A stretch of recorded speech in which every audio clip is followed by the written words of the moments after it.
ಶಿವೆ ಸರ್ವಾರ್ಥ ಸಾಧಕೆ ಶರಣ್ಯೆ ತ್ರಯಂಬಕೆ ಗೌರಿ ನಾರಾಯಣಿ ನಮೋಸ್ತುತೆ.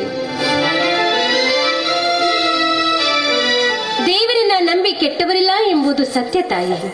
ಬಡತನವನ್ನೇ ನಮ್ಮ ಹಕ್ಕನ್ನಾಗಿ ಪಡೆದುಕೊಂಡವರು ನಾವು. ನಿತ್ಯ ನಿನ್ನನ್ನ ಪೂಜೆ ಮಾಡುವ ಪ್ರತೀಕವಾಗಿ ಇಂದು ನನ್ನ ಕೊರಳಿಗೆ ಮಾಂಗಲ್ಯ ಭಾಗ್ಯವನ್ನ ಕರುಣಿಸಿದೆ ನನ್ನಮ್ಮ. ಅಷ್ಟೇ ಅಲ್ಲ, ಮುಂಗೋಪಿಯಾಗಿರುವ ನನ್ನ ಅಣ್ಣನ ಭಾರವನ್ನ ಸ್ವಲ್ಪ ಕಡಿಮೆ ಮಾಡುತ್ತಾಳೆ. ಚಿಕ್ಕ ವಯಸ್ಸಿನಲ್ಲೇ ನಂದಿನಾದ ಒಂದು ಸಣ್ಣ ಘಟನೆಯಿಂದ ಇವತ್ತು ನನ್ನ ತಂಗಿ ಕಂಡವರ ಬಾಯಲ್ಲಿ ಕುಂಟಿಯಾಗಿ ಅಲಗಾಡ್ತಾ ಇದ್ದಾಳೆ. ಆದಷ್ಟು ಬೇಗ ಅವಳಿಗೆ ಬದುಕಿನ ದಾರಿಯನ್ನ ತೋರಿಸು.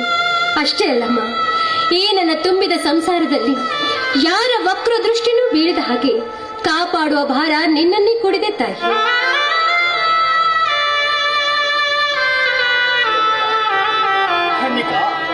ಒಮ್ಮೊಮ್ಮೆ ನಾವು ಭಕ್ತಿಯಿಂದ ಪೂಜಿಸಿದರೂ ನಮ್ಮಲ್ಲಿ ಅಡಗಿದ ಬಯಕೆಗಳು ಪೂರೈಸಲಾರವು.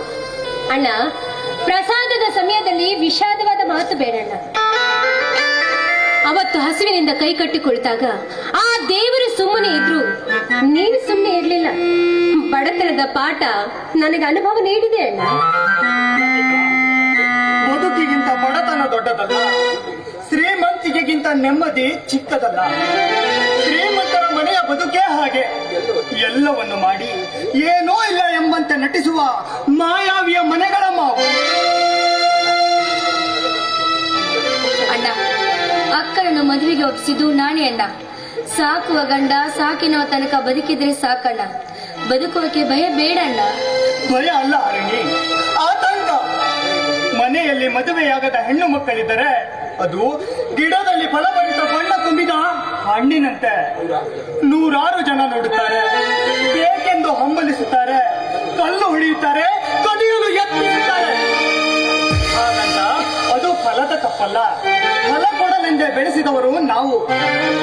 ಅಣ್ಣ, ದೇವರಲ್ಲಿ ಹತ್ತ ಹರಕೆ ಈಡೇರದೆ ಇದ್ರೆ ಹೇಳಿ ಶಾಪ ಹಾಕುವ ಲೋಕವಿದು. ಅಪರಾಧವಿಲ್ಲದ ಒಬ್ಬ ವ್ಯಕ್ತಿ ಕೂಡ ಈ ಪ್ರಪಂಚದಲ್ಲಿ ಸಿಗಲಾರ ಅಣ್ಣ. ಇವಳ ಬದುಕಿನ ದಾರಿ ತೆರೆಯುವವರೆಗೂ ನಾನು ಮದುವೆ ಬೇಡವೆಂದೇ ಹೇಳಿದ್ದೆ ಅಲ್ಲ ಅಣ್ಣ.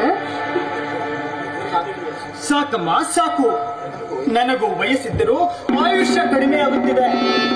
ನನ್ನ ಆಸ್ತಿ ಎಂದರೆ ಬರೇ ಜವಾಬ್ದಾರಿಗಳು. ನೀನು ಮಾಡಿದ ಚಿಕ್ಕ ತಪ್ಪಿನಿಂದ ಜೀವನ ಪೂರ್ತಿ ಹರಣಿ ಶಿಕ್ಷೆ ಅನುಭವಿಸಿ ಇನ್ನೊಬ್ಬರಿಗೆ ಆಶ್ರಯಿಸಿಕೊಂಡಿರುವಂತಾಯಿತು.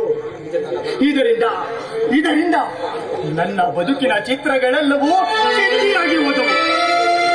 ಜೀವನವೇ ಜೀವ ತೆಗೆದಂತ ಸತ್ತಿರುವ ನೆಮ್ಮದಿಗೆ ಸುಮ್ಮನಾಗಬೇಕಾಗಿದೆ. ಅಕ್ಕ, ಬಾಲ್ಯದಲ್ಲಿ ಇಬ್ರು ಜಗಳವಾಡುವಾಗ ನನ್ನನ್ನು ನೂಕಿ ನನ್ನ ಕಾಲು ಬಂದು ನೋವು ಮಾಡಿಬಿಟ್ಟೆ ಅಕ್ಕ. ದುರಂತಕ್ಕೆ ತಳಿದ ನನ್ನನ್ನು ನಿನ್ನ ಕೃತ್ಯದ ಮಾತು ನಾ ಹೇಗೆ ಅರಗಿಸಿಕೊಳ್ಳಲಕ್ಕ? ನಡೆ ಇಲ್ಲದ ನಾನು ನನ್ನ ನುಡಿಯನ್ನು ಯಾರ ಮುಂದೆ ಹೇಳಿಲ್ಲ ಅಕ್ಕ. ನಾನು ಹರಳಿ, ದಯವಿಟ್ಟು ನನ್ನ ತಪ್ಪನ್ನ ಕ್ಷಮಿಸ್ಬಿಡಮ್ಮ. ನಿನ್ನಲ್ಲಿ ಕ್ಷಮೆ ಕೇಳಕ್ಕೂ ಅರ್ಹತೆ ನನಗಿಲ್ಲ. ಚಿಕ್ಕ ವಯಸ್ಸಿನಲ್ಲಿ ನಾವು ಮಾಡ್ತಾ ಒಂದೇ ಒಂದು ತಪ್ಪಿಗಾಗಿ ಇವತ್ತು ನೀನು ಕಂಡವರ ದೃಷ್ಟಿಯಲ್ಲಿ ಕುಂಟಿಯಾಗಿ ಅಲ್ದಾಡ್ತಾ ಇದ್ದೀಯ. ನೋಡು, ದಯವಿಟ್ಟು ನನ್ನನ್ನ ತಪ್ಪನ್ನ ಕ್ಷಮಿಸ್ಬಿಡು. ನೀನು ಮನಸ್ಸಿನಲ್ಲಿ ಈ ರೀತಿ ನೊಂದುಕೊಳ್ತಾ ಇದ್ರೆ ಆ ಶಾಪ ಒಂದಲ್ಲ ಒಂದು ರೂಪದಲ್ಲಿ ನನ್ನನ್ನು ತಟ್ಟುತ್ತಮ್ಮ. ಇದು ಸತ್ಯ ಸತ್ಯ ಸತ್ಯ. ನೀವಿಬ್ಬರು ನನಗೆ ತಂದೆ ತಾಯಿಯ ರೂಪ. ನಿಮ್ಮ ಜಗಳದಲ್ಲಿ ಬಡವನಾಗುವವನು ನಾನೇ. ತಂಗಿಯ ಮದುವೆಯಾಗಿ ಅಕ್ಕನ ಮದುವೆಯಾಗದಿದ್ದರೆ ಮಾಂಗಲ್ಯವಿಲ್ಲದೆ ಮಣ್ಣಾಗುವುದಕ್ಕೆ ಲೋಪದ ಪಟ್ಟಿ ಕಟ್ಟಿಬಿಟ್ಟಿದೆ ಸಮಾಜ. ಅಣ್ಣ, ಖುಷಿ ಸಮಯದಲ್ಲಿ ನಿನಗೆ ಕೋಪ ಒಳ್ಳೆಯದಲ್ಲಣ್ಣ. ನಾನು ಕುಂಟೆಗಿದ್ದು ಅಕ್ಕನಿಂದಲ್ಲ, ಅದು ನಮ್ಮ ಬಡತನಕ್ಕೆ ಕೊಟ್ಟ ದೇವರು ಉಡುಗೊರೆ ಅಣ್ಣ. ಇದು ಹೊಟ್ಟೆ ತುಂಬಿದವರಿಗಿಂತ ಹಸಿದವರಿಗೆ ಊಟ ಕೊಡಬೇಕೆಂಬ ತತ್ವವನ್ನ ಮರೆತುಗಳು ನಾನು ಸಪ್ತಪದಿ ತುಳಿಲಾದ ನಿನಗಿಂತ ನಾನು ಸ್ವಾರ್ಥಿ ಆಗ್ಬಿಟ್ಟೆ ಹರಣಿ. ನಾನು ಸ್ವಾರ್ಥಿ ಆಗ್ಬಿಟ್ಟೆ. ನೀವು ನನ್ನ ತಂಗಿಯರು, ಆದರೆ ನಿಮ್ಮ ಮನಸ್ಸು ನನ್ನದಲ್ಲ, ಬಯಕೆಗಳು ನನ್ನದಲ್ಲ. ಪಕ್ಷಿಯೊಂದು ಗೂಡು ಬಿಟ್ಟು ಹಾರುವಾಗ ತನ್ನ ಸಾಕಿದವರನ್ನ ಮರೆತು ಹಾರಿ ಹೋಗಿಬಿಡುತ್ತದೆ. ನಿಮ್ಮ ಆಸೆಗಳು, ಹುಟ್ಟುವ ಬಯಕೆಗಳು, ಹಾರುವ ಕನಸುಗಳು ಬಣ್ಣ ಬಣ್ಣದ ರಂಗಿನಾಟದ ಪ್ರಪಂಚಕ್ಕೆ ಮಾರು ಹೋಗಿ ತಮ್ಮ ಬಣ್ಣವೇ ಮಾಸಿದ ಮೇಲೆ ಮೂಸುವರಿಲ್ಲದೆ